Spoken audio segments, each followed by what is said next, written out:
Merhaba arkadaşlar, kanalıma hoş geldiniz. Bugün şöyle az bir kalın ipim var. Bununla harika bir model başlayacağız. Şöyle göstereyim. Şişlerim 4 numara. Modelimiz oldukça güzel, kolay, gösterişli bir model. Umarım siz de beğenir, benimle yaparsınız. Yapım aşamalarına geçmeden önce kanalıma abone değilseniz abone olup videolarımı da beğeniyorsanız beğeni yapmayı, yorum yapmayı, beni desteklemeyi unutmayın arkadaşlar. Şimdiden hepinize teşekkürler. Dilerseniz yapım aşamalarına geçelim. İlmeklerimizi alarak başlayalım. Bu model için ilmek sayısı 2 ve 2'nin katları, yani çift sayıda olması gerekiyor. Yapacağımız örgüye göre bu şekilde ilmeklerimizi ayarlayıp modelimizi tam denk getirerek kurabiliriz. Şöyle tamamlayalım ilmeklerimizi.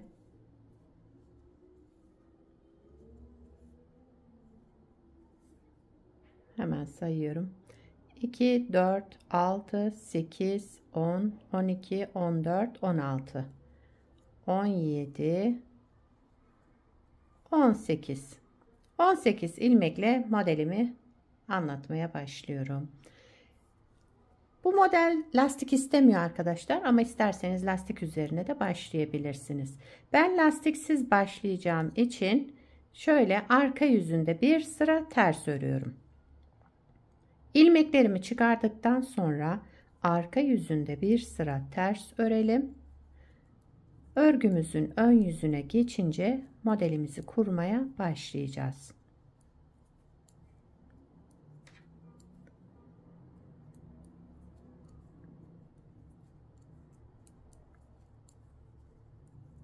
Şöyle sıramı tamamlıyorum. Evet. Sizler de lastik üzerine başlıyorsanız lastiğin ön yüzünden modeli kurmaya başlayabilirsiniz. Şimdi örgümün ön yüzündeyim. Birinci sıra ön yüzündeyiz. Kenar ilmeğimi örmeden aldım. Kenar ilmeğinden sonra bakın şu iki ilmekte çalışacağız. Birinci ilmeğimi bir kere düz ördüm. Şişimden çıkarmıyorum, bakın düz ördüm. Daha sonra bir artırma yaptım.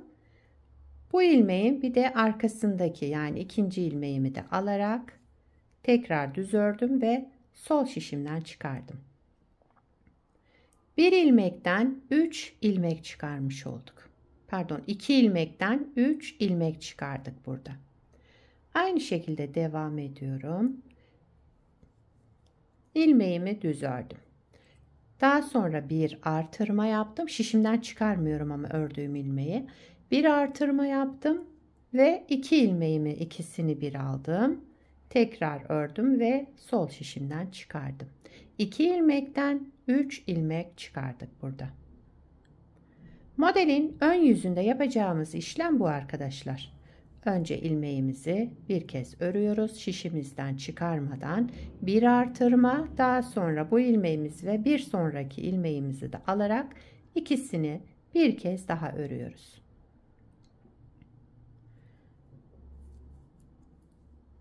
Sıradaki ilmeğimi düz olarak ördüm. Daha sonra bir artırma yaptım. Şişimden çıkarmadım ama ördüğüm ilmeği. Diğerini de alarak 2 ilmeğin ikisini bir düz ördüm ve sol şişimden çıkardım. Sıradaki ilmeğimi düz ördüm, şişimden çıkarmıyorum. Bir artırma yaptım. Daha sonra bu ördüğüm ilmek ve bir sonraki ilmeği de düz örerek daha sonra sol şişimden çıkardım. Aynı şekilde devam ediyoruz. Birinci sıra ön yüzündeyiz. Yani daha doğrusu ön yüzünde yapacağımız işlem bu arkadaşlar.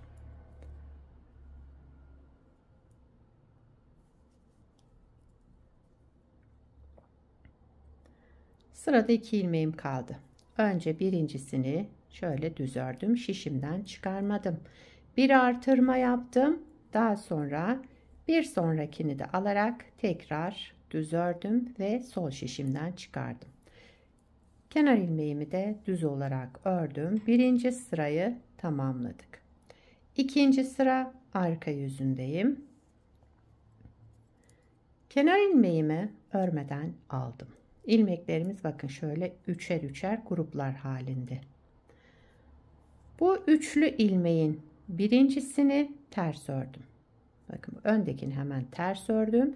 Diğer ikisini de ikisini bir alarak düz ördüm ve tek ilmeğe düşürdüm. Kestim yani burada. Bir ön sırada artırma yapmıştık. Arka yüzünde onu tekrar eski sayısına getirdik. Üçlü grubun birincisini ters ördüm.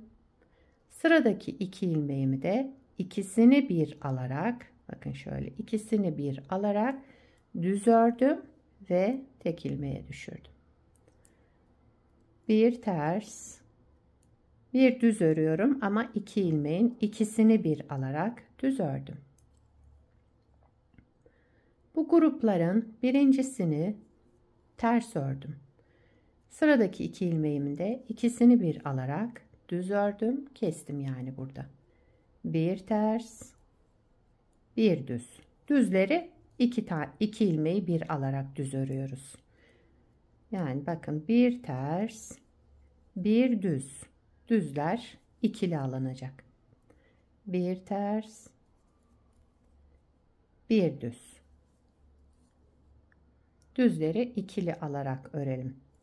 Tersi tek. Sıradaki iki ilmeğimizi de ikisini bir alarak düz ördüm. Kestim yani burada. Kenar ilmeğimi de düz örerek sıramı tamamladım. Modeli bir kez kurmuş olduk arkadaşlar. Tabii şu anda model kendini göstermez. Bir kez daha kuralım hemen. Modelin birinci sıra ön yüzündeyim. Yani ön yüzünde yapacağımız işlem bu. Bakın ilmeklerimiz bir ters bir düz görünüyor burada. Birinci ilmeğimi, yani bu ters olan ilmeğimi bir kez düz ördüm. Şişimden çıkarmıyorum. Bir artırma yaptım. Daha sonra bu ilmeğim ve bir sonraki ilmeğimi de ikisini bir alarak ördüm. Tek ilmeğe düşürdüm. Yani kestim sonraki ilmeğimi. 2 ilmekten 3 ilmek çıkarmış olduk. Sıradaki ilmeğimi bir kez düz ördüm. Daha sonra bir artırma yaptım. Bu ördüğüm ilmek ve bir sonraki ilmeğin ikisini bir aldım. Düz ördüm. Şişimden çıkardım. Sıradaki ilmeğimi düz ördüm. Bir artırma yaptım. Bu ve arkasındaki ilmeğin ikisini bir düz örerek kestim. Bir düz, şişimizden çıkarmıyoruz da bir artırma, daha sonra iki ilmeğin ikisini bir alarak keselim. Bir düz, bir artırma, sıradaki iki ilmeğimin ikisini bir alarak keselim. Bir düz, bir artırma, sıradaki iki ilmeğimin ikisini bir düz örerek keselim.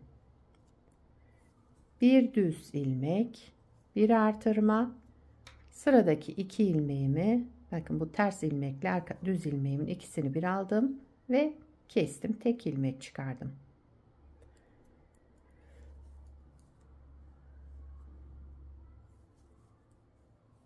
Sıramı tamamladım. Kenar ilmeğimi de düz olarak ördüm. Ön yüzünde yapacağımız işlem bu arkadaşlar. Arka yüzüne geçtik. İkinci sıra arka yüzündeyiz. Arka yüzünde yapacağımız işlem de hep aynı.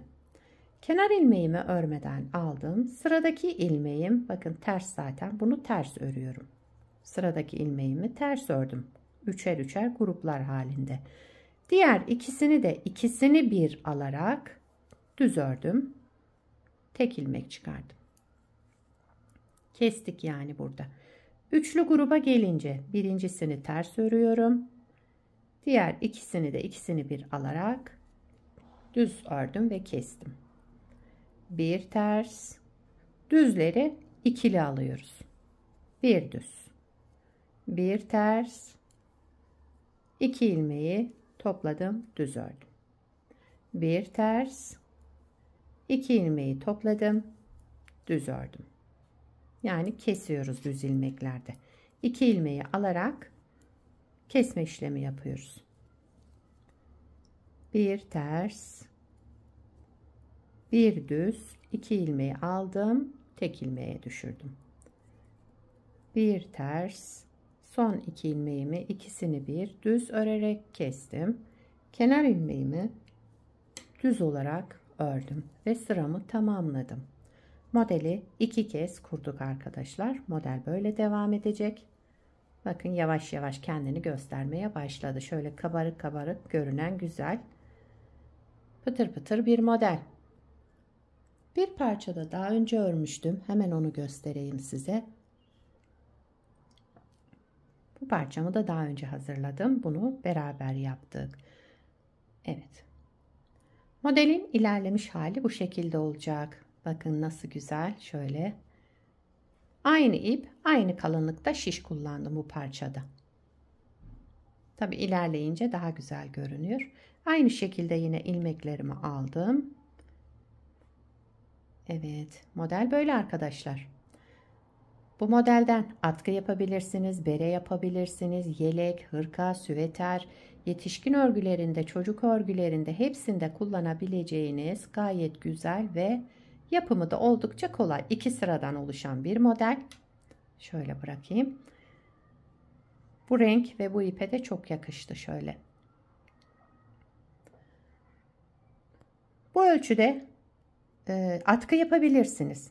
44 ilmekle yaptım bu parçayı. Yani bunu atkı olarak kullanabilirsiniz. Daha geniş isterseniz şöyle birkaç ilmek daha ekleyebilirsiniz.